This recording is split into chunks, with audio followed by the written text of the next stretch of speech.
Waukesha's Julie Rebenzer was a natural beauty, but her quest for physical perfection cost her her life. I know my kids would love her. 14 years ago, Rebenzer died after breast implant surgery in Florida.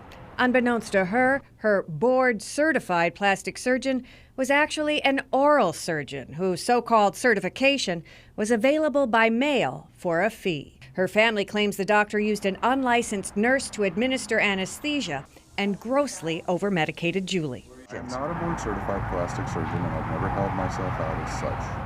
Florida stripped Dr. Kurt Dangle of his license, but the prosecutor declined the family's request to charge him with a crime, citing lack of evidence. I asked her, Karen Flavlik, if they had a camera on him, would they have been able to prosecute?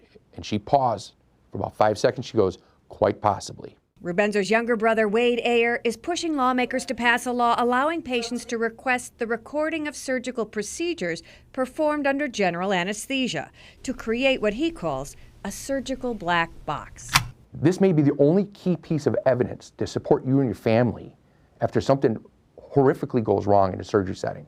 In fact, a Canadian doctor has developed just such a black box. University of Toronto physician Teodoro Grancharoff developed a camera for the surgical suite, but he uses it as a teaching tool for doctors, not to facilitate lawsuits. If you're thinking when you go into a surgery, I'm going to sue this doctor if there's an adverse outcome, pick a different doctor.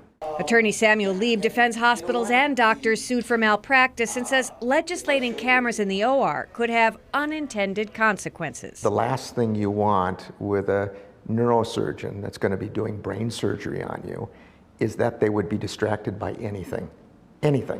Lieb says the proposal applies only to general anesthesia, meaning it wouldn't apply to labor and delivery, one of the most litigated malpractice claims. And practitioner records better document what goes on in surgery than cameras can. Damage to a nerve. You're never going to be able to see that. An overdose of propofol, that you can't see that.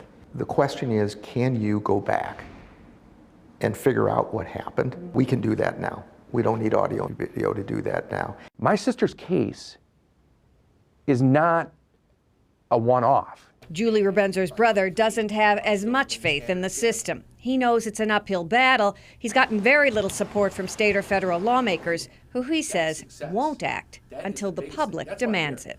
Do I really think that tomorrow this bill is going to be approved? No, I don't. But I am here to kick off the conversation.